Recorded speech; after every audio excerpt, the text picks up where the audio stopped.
Assalamualaikum everyone. My name is Mutiba Zahid and I'm your English teacher. Today we are going to start from where we left yesterday. हमने globalization का जो chapter था वो start किया था modern world and the age of digital globalization, जिसके अंदर हमने globalization की term को समझा था और हमने different scenarios के अंदर देखा था कि globalization किस तरीके से होती है. Cultural जो globalization है उसको भी discuss किया था. उसके अलावा हमने जो economically globalization का impact होता है उसको भी हमने discuss किया था. तो आज हम स्टार्ट करते हैं अपने पैराग्राफ नंबर 10 से. 2 ही पैराग्राफ्स रह गए थे, इनको डिस्कस करके उसके बाद हम मूव कर जाएंगे अपनी एक्सरसाइज की तरफ. तो जो पैराग्राफ नंबर 10 है वो स्टार्ट होता है, there are 2 types of globalisation. In economic globalisation the focus is on the integration of international financial markets and the coordination of financial exchange. अच्छा, अब देखिए 2 तरह की ग्लोबलाइजेशन है. पहली जो टाइप ऑफ ग्लोबलाइजेशन है वो है इकोनॉमिक ग्लोबलाइजेशन. तो जो इकोनॉमिक ग्लोबलाइजेशन है वो क्या थी, हम पहले ये सब कुछ डिस्कस कर चुके हैं. ये जो आपका बिजनेस ट्रेड होती है या फिर जो जिसको आप कह सकते हैं कि आपने इंटीग्रेशन ऑफ ट्रेड कर दी, कि जितनी भी कंट्रीज आपके इर्द गिर्द रह रही हैं, ज़रूरी नहीं है कि पूरी दुनिया की ट्रेड जो है वो इंटीग्रेटेड होगी. हो सकता है वो एक रीजन के अंदर हो. जैसे मैंने आपको एग्जांपल दी थी ना पाकिस्तान और चाइना की, उसी तरीके से डिफरेंट ट्रेड जो है ना वो एग्रीमेंट्स हुए हुए हैं, पैक्ट्स हुए हुए हैं. तो उनके बारे में अब डिस्कस कर लेते हैं. अच्छा, तो free trade agreement such as North American free trade agreement. अब जो North American free trade agreement है ना ये बहुत पुराना है और इसके अंदर 3 कंट्रीज़ हैं, जिसमें अमेरिका है, कनाडा है और आई गेस मैक्सिको है. पता नहीं, आई डोंट रिमेंबर एग्जैक्टली. ये 3 कंट्रीज़ आई गेस. और इसके अलावा दूसरा हमारे पास है ना जो ट्रांस पैसिफिक पार्टनरशिप है, इसके अंदर 12 कंट्रीज़ हैं और आई गेस ये 1994 के अंदर हुआ था. और इसमें ना 12 कंट्री उस रीजन जो पैसिफिक ओशन है उसके इर्द गिर्द जो कंट्रीज़ आती हैं ना, जैसे जापान है, मलेशिया है, कनाडा है, अमेरिका है, ये सारी कंट्रीज़. उसके अलावा ऑस्ट्रेलिया है, न्यूजीलैंड है, ये सब कंट्रीज़ इसके अंदर ट्रेड इस पैक्ट के अंदर थी कि हम जो टैरिफ्स हैं ना उनको रिमूव कर देंगे. जो टैक्स होता है कि आप एक जगह से दूसरी जगह अपनी चीज़ें लेके जा रहे हैं उसको रिमूव कर दें, टैक्स रिमूव कर दें. उसका ये फ़ायदा होता है कि आप अपनी चीज़ों को सस्ते प्राइस के अंदर ही दूसरी कंट्रीज़ में जो है उसको सेल कर सकते हैं, जिसकी वजह से बहुत सारी चीज़ें जो हैं वो बेहतर हो जाती हैं, आप इकनॉमिकली बेहतर हो जाते हैं. तो ये चीज़ें चल रही थी. इसके अलावा अगर हम पाकिस्तान के रीजन की बात करें तो पाकिस्तान के भी काफ़ी जो है ना फ्री ट्रेड एग्रीमेंट्स चल रहे हैं, जैसे चाइना के साथ एक चल रहा है, उसके अलावा मलेशिया के साथ एक चल रहा है और श्रीलंका के साथ चल रहा है. तो सब डिफरेंट कंट्रीज़ के साथ पाकिस्तान के भी फ्री ट्रेड प्रोग्राम्स चल रहे हैं. इसके अलावा पार्शियल फ्री ट्रेड भी चल रही है कि कुछ चीज़ों पे आप कुछ गुड्स पे, कुछ सर्विसेज पे आप जो है ना वो टैरिफ्स रिमूव कर दें और कुछ चीज़ों पे रखें. कुछ इस तरीके से भी पाकिस्तान के कुछ एग्रीमेंट्स चल रहे हैं. अच्छा, partnerships are examples of economic globalisation. तो इस तरह की जितनी भी पार्टनरशिप्स है ना ये सारी की सारी इकोनॉमिक ग्लोबलाइजेशन की एग्जाम्पल्स हैं. ठीक है, तो हमने कल बहुत डिटेल में डिस्कस किया था कि ग्लोबलाइजेशन होती क्या है. तो आज हम सिर्फ ये देख रहे हैं तो जो 2 तरह की ग्लोबलाइजेशन है ना, जो इकोनॉमिक और कल्चरल, उसकी कुछ एग्जाम्पल्स देख रहे हैं. अपने रीजन के अंदर हम उसको देख रहे हैं. ये हमें ना बेहतर समझने में थोड़ा वो करेगा कि हम इसको बेहतर तरीके से समझ सकें.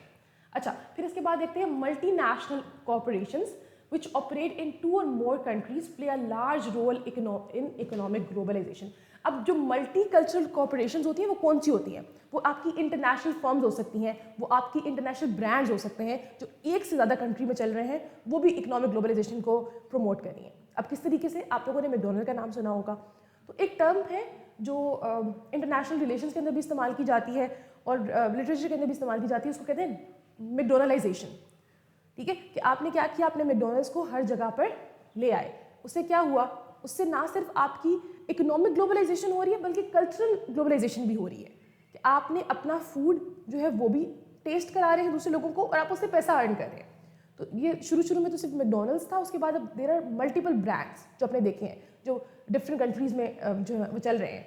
Not only like foreign brands but Pakistan के भी कुछ ब्रांड्स हैं जो कि डिफरेंट कंट्रीज़ के अंदर चल रहे हैं. इस तरह आपने कपड़ों के कुछ ब्रांड्स देखे होंगे. फिर आते हैं कल्चरल ग्लोबलाइजेशन पे. जो कल्चरल ग्लोबलाइजेशन है, cultural globalisation on the other hand focuses on the technological and societal factors that are causing cultures to converge. अब टेक्नोलॉजी के थ्रू और आपकी जो सोसाइटी के जो सोसाइटल फैक्टर्स हैं उनके थ्रू जो आपकी कल्चर्स कन्वर्ज हो रहे हैं ना, वो आपकी कल्चरल ग्लोबलाइजेशन है. अब आपको पता होगा कि जो ड्रेस कोड है पाकिस्तान का, जो हमारा जो फॉर्मल ड्रेस कोड है, अगर हम लड़कों की बात कर लें तो उसमें हमारे पास this is not just shalwar kameez now. अब हमारे पास एक और ऑप्शन भी अवेलेबल है. तो ये भी एक जो है वो कल्चरल ग्लोबलाइजेशन है कि हमने क्या किया, हमने एक और कल्चर की चीज़ को अडेप्ट किया. सिमिलरली जब हमारी कंट्री में बहुत सारे फॉरेन डेलीगेशंस आती हैं, बहुत सारे लोग आते हैं, तो हमारे को किसी कल्चरल इवेंट पे they also wear out dresses, ठीक है। आपने देखा होगा डिफरेंट इवेंट्स पे कि वो लोग भी हमारे पाकिस्तानी शलवार कमीज़ वगैरह को पहन रहे होते हैं। तो ये भी एक कल्चरल ग्लोबलाइजेशन है। इसी तरह हम अपने डिफरेंट स्टोर्स हैं जो हमारे कपड़ों के ब्रांड्स हैं, बहुत डिफरेंट कंट्रीज़ में हैं। उसके अलावा फूड है बहुत सी, जैसे मैंने आपको मैकडॉनल्ड्स की एग्जांपल दी थी। इस तरह जब आपकी जब कल्चर एक जगह से दूसरी जगह मूव करता है या वो मर्ज हो जाता है, तो उसको हम कहते हैं कल्चरल ग्लोबलाइजेशन, ठीक है। कि आप अपने दूसरों के कल्चर को अडेप्ट भी कर रहे हैं, हम इंटरमिक्स कर रहे हैं कल्चर्स को। अच्छा, these include increased ease of communication. अब इससे क्या होता है, the pervasiveness of social, pervasiveness होता है एक्सपेंशन या फिर एक जगह पे उसको फैलना of social media, and access to faster and better transportation. तो इन सब चीज़ों की वजह से क्या हो गया, आपका सोशल मीडिया भी बहुत अच्छे तरीके से जो है वो डाइवर्स हो गया, उसकी वजह से बहुत ज़्यादा जो है वो इंटीग्रेशन भी हुई। इसके अलावा जो आपका फास्टर और बेटर ट्रांसपोर्टेशन की तरफ भी हम उसकी वजह से आ गए। किसकी वजह से, इन्हीं ग्लोबलाइजेशन के फैक्टर्स की वजह से, जो कि सिर्फ इकोनॉमिक नहीं है बट उसके अलावा क्या है, कल्चरल भी है। तो ये जो दोनों ग्लोबलाइजेशन हमने पढ़ी हैं, इनके बहुत सारे फ़ायदे भी हैं और इनके बहुत सारे नुकसानात भी हैं।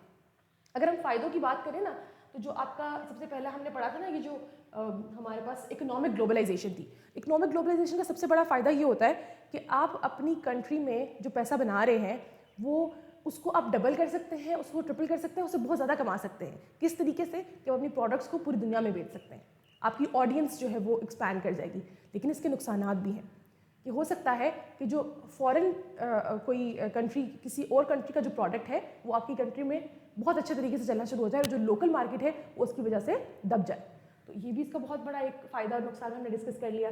इसके अलावा कल्चरल ग्लोबलाइजेशन के अंदर भी बहुत सारे फ़ायदे और नुकसानात हैं। कभी कभी दूसरे कल्चर जो है वो आपके अपने लोकल कल्चर को ओवरशैडो कर जाते हैं, ठीक है, डोमिनेट कर जाते हैं। इसका मतलब ये है कि वो कल्चर इतना ज़्यादा प्रोमिनेंट हो जाता है कि आप अपना कल्चर भूल जाते हैं, ठीक है। तो इस तरह की चीज़ें हैं। और ये जो आपकी कल्चरल ग्लोबलाइजेशन है ना, कि लैंग्वेज से भी होती है, आपके मूवीज़ से होती है, ड्रामा से होती है। आपने देखा होगा कि पाकिस्तान और इंडिया के अंदर स्पेशली अगर हम पाकिस्तानी ड्रामास की बात करें, they are very famous in India, ठीक है, दे आर फेमस। वहाँ पे लोग देखते हैं, शौक से देखते हैं, पसंद करते हैं पाकिस्तानी ड्रामास को। तो ये भी एक तरह की ग्लोबलाइजेशन है, कल्चरल ग्लोबलाइजेशन है कि आप क्या कर रहे हैं, आप अपना एक कल्चर जो है वो लोगों को दिखा रहे हैं। उसी तरह पाकिस्तान के अंदर भी इंडियन मूवीज़ जो हैं वो देखी जाती हैं, और भी बहुत सारी इस तरह की चीज़ें हैं। सिमिलरली आपने अभी रिसेंट देखा होगा, एक कोरियन फेस्टिवल हुआ था सरीना में, तो उसमें देखा होगा कि बहुत सारे लोग जो थे उस इवेंट को अटेंड करने के लिए गए थे। तो वो क्या है, ये भी कल्चरल ग्लोबलाइजेशन है, ठीक है, कि इन डिफरेंट इवेंट्स के थ्रू, अपने ड्रामास के थ्रू, अपने म्यूज़िक के थ्रू क्या करते हैं, हम कल्चरली अपनी जो चीज़ें हैं उनको मूव करते हैं from one place to another place, ठीक है, उसको मर्ज करते हैं कल्चर्स के बीच में। Let's move forward. अब आती है हमारी इसकी conclusion. To conclude, globalisation is a long standing trend that is in the process of changing and possibly slowing. अब जो ग्लोबलाइजेशन है ना, ये एक बहुत जो है वो एक लंबा ट्रेंड है। लेकिन अब क्या है, एक टाइम था कि ग्लोबलाइजेशन बहुत फास्ट मूव कर रही थी, लेकिन फिर क्या हुआ, फिर वो स्लो डाउन हो गई। फिर स्लो डाउन होते होते इसके रिवर्सल के चांसेस भी नज़र आते हैं। अब आपको पता है, जब हम ग्लोबलाइजेशन समझते हैं ना, तो ग्लोबलाइजेशन को समझने के लिए हमें 3 टर्मिनोलॉजीज़ का पता होना ज़रूरी है। सबसे पहले है नेशनलिज्म, फिर है ग्लोबलाइजेशन, और तीसरी चीज़ है डी ग्लोबलाइजेशन। जो नेशनलिज्म है ना, वो ये है कि आप अपनी जो हदूद कायम किए हैं ना, जो आपकी बाउंड्री है, जो आपकी अपनी स्टेट है, आप उसके अंदर रहते हुए अपनी हर चीज़ खुद जो है वो बनाएं और सेल्फ सफिशेंट हो जाएं। अब हम इसको सेल्फ सफिशेंट भी कह सकते हैं कि आप किसी और कंट्री पर डिपेंडेंट नहीं हैं। लेकिन आपको पता है कि इंसान, जो हम अपने आप को सोशल एनिमल भी कहते हैं ना, तो हमारी नेचर है कि हम अकेले नहीं रह सकते। वी नीड इंटरडिपेंडेंसी, स्पेशली जब हम इस तरह की दुनिया में रह रहे हों कि जैसे पाकिस्तान है वो एक एटॉमिक पावर है, इस तरह बहुत सारी और कंट्रीज़ जो एटॉमिक पावर हैं।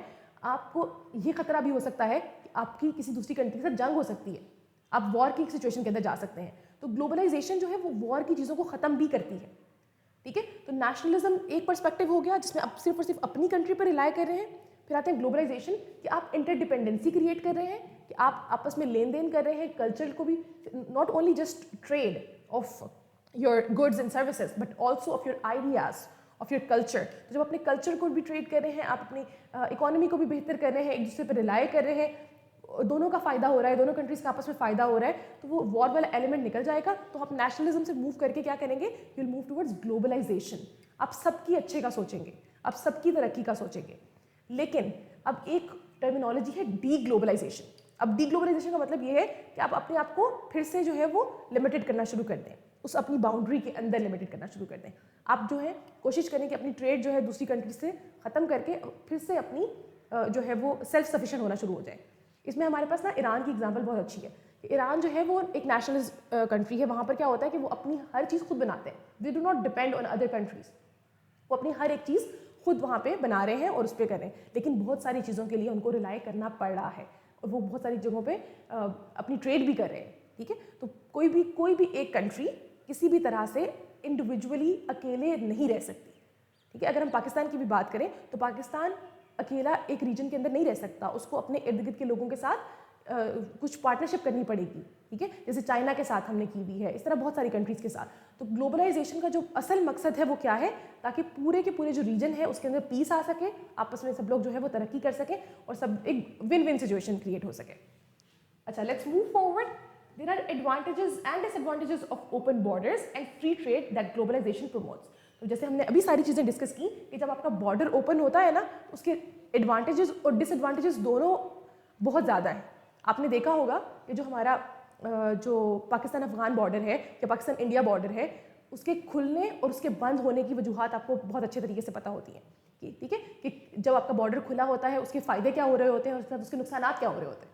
सिमिलरली जब आप किसी एक कंट्री के साथ कोई भी एक पार्टनरशिप करते हैं या आप कोई पैक्ट करते हैं या कुछ भी, तो उसका कुछ फ़ायदा होता है और कुछ नुकसान होता है। ठीक है, तो कोई भी चीज़ कंप्लीटली फ़ायदा नहीं देती, कोई भी चीज़ कंप्लीटली नुकसान नहीं देती। तो हर चीज़ कुछ अगर बहुत ज़्यादा फ़ायदा दे रही है तो कोई हिडन नुकसान भी दे रही होगी। ठीक है, ऐसा नहीं हो सकता कि सिर्फ आपका फ़ायदा हो रहा है, दूसरी कंट्री का भी फ़ायदा होगा। अच्छा, okay. In modern post-pandemic world, individuals, businesses and countries must consider both pros and cons of globalization.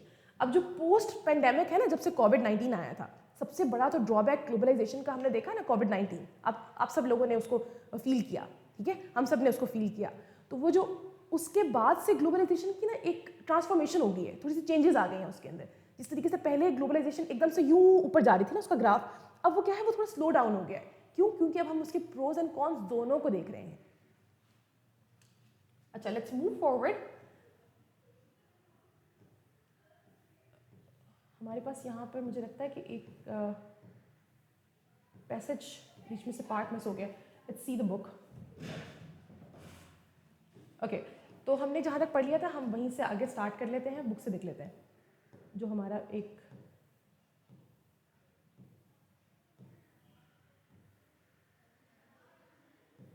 Okay ये आ गया हमारे पास। अच्छा, the effect of globalisation can be felt locally and globally, touching the lives of individuals as well as the broader societies in many ways. तो जो globalisation का effect है ना, वो हर इंसान के ऊपर है, चाहे वो एक इंडिविजुअल है, चाहे वो एक सोसाइटी की फॉर्म में है, चाहे वो एक इंस्टीट्यूशन की फॉर्म में। तो हर इंसान, हर कम्युनिटी और हर इंस्टीट्यूशन के ऊपर ग्लोबलाइजेशन का कुछ ना कुछ असर है।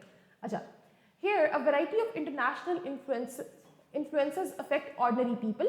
Globalization affect their access to goods, the price they pay and their ability to travel to और even more to other countries. अच्छा, अब देखें इंडिविजुअली क्या ग्लोबलाइजेशन का इफेक्ट होता है, ये अभी हमने बहुत अच्छे से समझा जब ईरान और यूएस वॉर थी।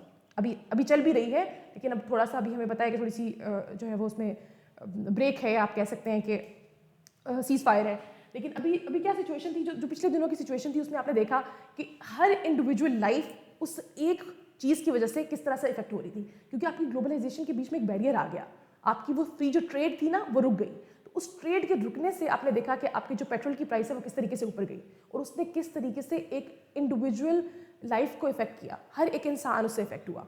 ठीक है, तो ये उस तरीके से आपकी जो ग्लोबलाइजेशन है वो आपको पॉजिटिवली नेगेटिवली इफेक्ट करती है। आपको एक चीज़ है कि आपको एक चीज़ जो है वो मिल रही थी, ठीक है, वो आपके एक्सेस में थी, लेकिन एकदम से क्या हुआ, उस पर एक बैरियर आ गया, वो मिलना बंद हो गई, उसकी प्राइस ज़्यादा हो गई। तो उससे क्या होगा, उससे हर एक चीज़ इफेक्ट होगी।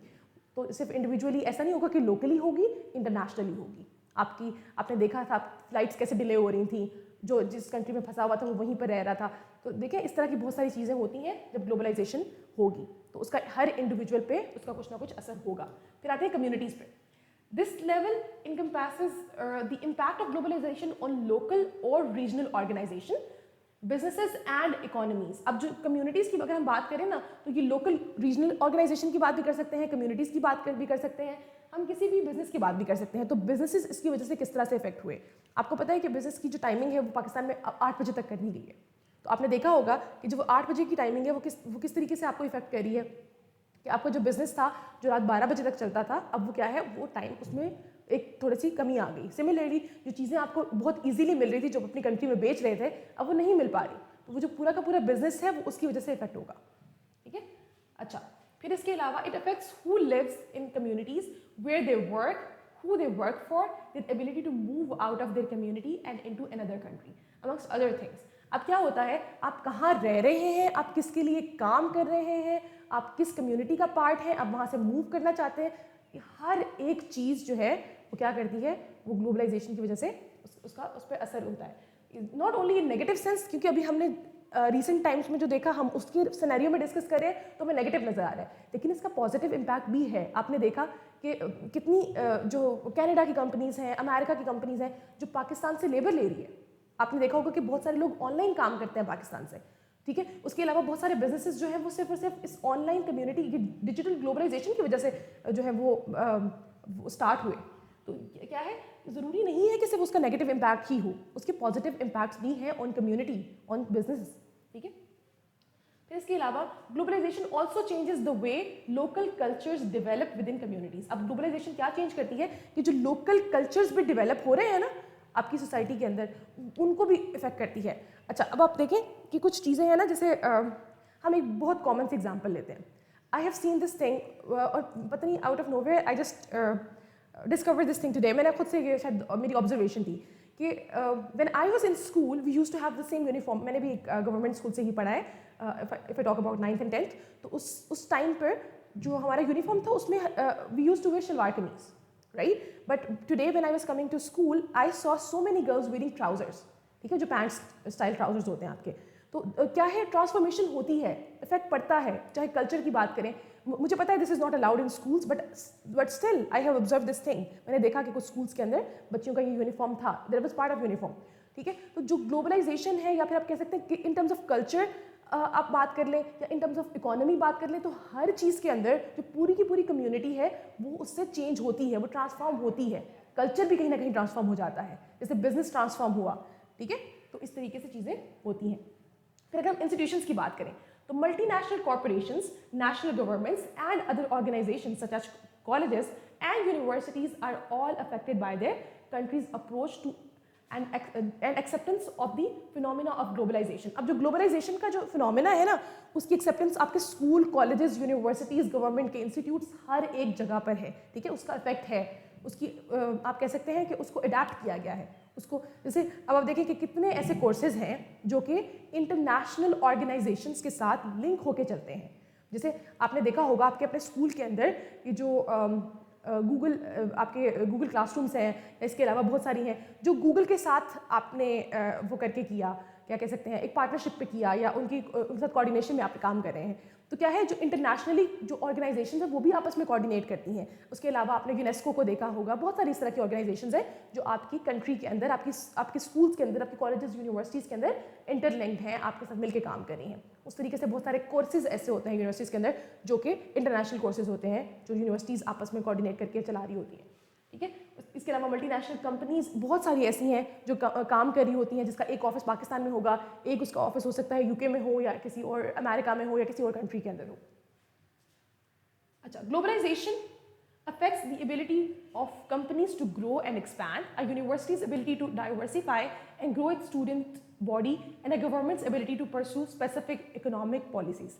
अच्छा, अब क्या होता है कि जब जो ग्लोबली चीज़ें इफेक्ट भी करती हैं, जैसे मैंने आपको अभी एग्जांपल दी थी ना ये डिफरेंट कंपनीज की, उसी तरह डिफरेंट यूनिवर्सिटीज़ भी हैं। जैसे for example international Islamic university, उसका एक कैंपस जो है वो इस्लामाबाद में है, एक कैंपस उसका मलेशिया में है, तो देखें इस तरीके से, और सऊदी अरेबिया में है। तो क्या होता है कि एक ही इंस्टीट्यूट डिफरेंट जगहों पर भी आ रहा है। ठीक है, तो इस तरीके से वो ग्रो करता है। उसके अलावा गवर्नमेंट की बहुत सारी ऐसी इकोनॉमिक पॉलिसीज़ वगैरह होती हैं, इस तरह से मूव करती हैं। To conclude, globalization is a long-standing trend that is in the process of changing and possibly slowing. वही जो हमने थोड़ी देर पहले पढ़ा था कि अब क्या है, आफ्टर पेंडेमिक जो है वो चीज़ें चेंज हो गई हैं. हम जिस तरीके से पहले ग्लोबलाइजेशन थी, अब उसका जो प्रोसेस है वो थोड़ा स्लो हो गया है. जिस तरीके से पहले ग्लोबलाइजेशन का ग्राफ ऊपर जा रहा था, अब वो स्लो होकर वो अब नीचे की तरफ तो नहीं कह सकते, लेकिन थोड़ा सा स्लो है. ठीक है, लेकिन इसमें कहीं ना कहीं वो नीचे भी आता है जब डी ग्लोबलाइजेशन की हम बात करते हैं, या फिर हम नेशनलिज्म की बात करते हैं. ठीक है, तो ये था आज का हमारा चैप्टर. आई होप आप लोगों ने इस चैप्टर को अच्छे तरीके से समझा होगा. अब इस चैप्टर के एंड पे ना कुछ क्वेश्चंस हैं. आई होप आप लोगों ने वो क्वेश्चंस देखे होंगे. ये 5 क्वेश्चंस हैं. Define globalisation with reference to business and economic development around the world. अब ये जो क्वेश्चन है ना, ये आपको पहले पैराग्राफ में से इसका आंसर मिल जाता है. तो अगर हम इस क्वेश्चन को इस तरीके से देख लें, यहाँ पर मैंने कुछ क्वेश्चंस के आंसर यहाँ पे लिखे हैं. अच्छा देखें, अब आपको 3 मार्क्स का आंसर लिखना है, तो उसके लिए मेरा ख्याल है इतना कंटेंट काफ़ी होगा. अच्छा, यहाँ तो मैंने क्वेश्चन लिखा हुआ है, but I don't want any student in the class to copy it. I don't want you guys to copy it. You have to write your own answers. ठीक है, अब अपने आंसर्स खुद लिखें चैप्टर के अंदर से, क्योंकि चैप्टर्स को हमने बहुत डिटेल में डिस्कस किया है. आई होप आप लोगों को सारी चीज़ें समझ में आई होंगी. तो आपने क्या करना है, आपने इन 5 क्वेश्चंस को खुद उसमें से समझ के लिखना है और अपने टीचर्स को चेक कराना है. ठीक है, वैसे मैं आप लोग को सिर्फ उसके लिए आइडिया के लिए एक क्वेश्चन करके दिखा देती हूँ. Define globalisation with reference to business and economic development. आपने ग्लोबलाइजेशन को डिफाइन करना है दो चीज़ों की टर्म्स के अंदर, या 2 चीज़ों के रेफरेंस से, और वो कौन कौन सी है, बिजनेस और इकोनॉमिक डेवलपमेंट. तो उसके अंदर क्या है, globalisation is the process by which ideas, goods and services spread worldwide. In business it refers to integrated economies with free trade, free flow of capital and access to global resources. It promotes economic development and by expanding trade, opening global supply chain and integrating financial markets. तो ये वो सारी चीज़ें हैं जो हमने पढ़ी थी, और ये उसी तरीके से आंसर लिखा गया है. अच्छा, हमारे पास ना एक स्कूल अवेलेबल है IMSB. अगर आप I94 आप अगर अपना कैमरा ऑन कर लें तो मेरे लिए आसानी होगी बच्चों के साथ थोड़ा सा इंटरेक्ट करने में, चाहे आप अपना माइक ना ऑन करें. अच्छा, अब कुछ चीज़ें हैं जो आपकी बुक में आ रही हैं ना, आगे ओरल कम्युनिकेशन है, क्योंकि अब यहाँ पर इस क्लास के अंदर तो ओरल कम्युनिकेशन उस तरीके से पॉसिबल नहीं है, क्योंकि it's just a 1 way class, right. मैं आप लोगों को क्लास में जिस तरीके से हैंड रेज करा के या कुछ और तरीक़ों से आपस में हम थोड़ी सी कम्युनिकेशन कर लेते हैं, लेकिन जो ये ओरल कम्युनिकेशन है जिसमें मैं चाहती हूँ कि आप लोग पार्टिसिपेट करें. तो कोई भी स्कूल, जितने भी स्कूल हमें देख रहे हैं, उनमें से कोई भी स्कूल जो है वो अपनी कोई एक्टिविटी अरेंज कर सकता है. इसी एक्टिविटीज़ के अंदर से 2 एक्टिविटीज़ आपके पास मौजूद है, जिसमें पहली एक्टिविटी जो है वो आपकी बुक में अंदर है ग्रुप डिस्कशन. आपकी बुक में सिर्फ ये ग्रुप 1, ग्रुप 2, ग्रुप 3 लिखा हुआ है, बीच में डिटेल्स नहीं लिखी हुई. तो if you want to take a screenshot of this, you can take it. It will help you in preparing your group discussion. तो आप या तो ग्रुप डिस्कशन की एक वीडियो शेयर कर सकते हैं इनमें से कोई भी, या आप लाइव क्लासरूम में आ सकते हैं और आप वहाँ पे अपना जो भी आप लोगों की एक्टिविटी है उसको परफॉर्म कर सकते हैं. We can give you time for that in tomorrow's class. ठीक है, इसके अलावा जो दूसरी एक्टिविटी हमारे पास मौजूद है ना, ग्रुप के अलावा जो इंडिविजुअल एक्टिविटी है, उसके लिए भी आप अपने किसी बच्चे को तैयार करना चाहें टीचर्स, तो उसको भी आप कर सकते हैं, जो कि द इंडिविजुअल एक्टिविटी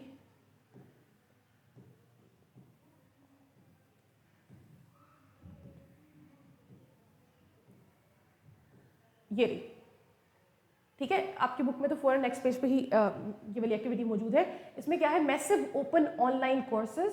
अब ये क्या है, मूक, जो कि बेसिकली ये आपके पास जो ऑनलाइन कोर्सेज अवेलेबल हैं उसके बारे में एक टेक्स्ट दिया गया है. आपने इस टेक्स्ट को पढ़ना है. इसके अलावा आप सर्च भी कर सकते हैं, और फिर आपने क्या करना है, आपने ये इस एक्टिविटी को क्लास में आपने एक काइंड ऑफ प्रेजेंटेशन देनी है अबाउट इट. ठीक है, जो आपकी बुक में एक्टिविटी दी गई है आप उसको देख सकते हैं. ठीक है, उस एक्टिविटी के अंदर आपको बताया गया है कि आपने क्या करना है. ग्रुप फॉर्म में भी आप इसको कर सकते हैं, और आपकी जो है वो इंडिविजुअल एक्टिविटी भी है. ठीक है, तो ये एक्टिविटी आपने ज़रूर परफॉर्म करनी है, और अगर आप चाहते हैं कि आप इस एक्टिविटी को हमारे साथ शेयर करें, तो you can share this in form of video. और इसके अलावा आप ये भी कर सकते हैं कि आप इसको हमारे पास लाइव क्लासरूम में कल की क्लास के अंदर शेयर कर सकें. अगर आप करना चाहते हैं तो एक मैसेज कर दीजिएगा. आपके पास आई गेस डिजिटल हब वाला ग्रुप अवेलेबल है. हम उस स्कूल को जो है वो उसका माइक ऑन कर देंगे, और आप बच्चे इजीली परफॉर्म कर सकते हैं, and we can record that. Otherwise अगर आप उसकी वीडियो बना के भेजना चाहते हैं तो ज़रूर भेजें. And I will see you tomorrow in the next class. That's it.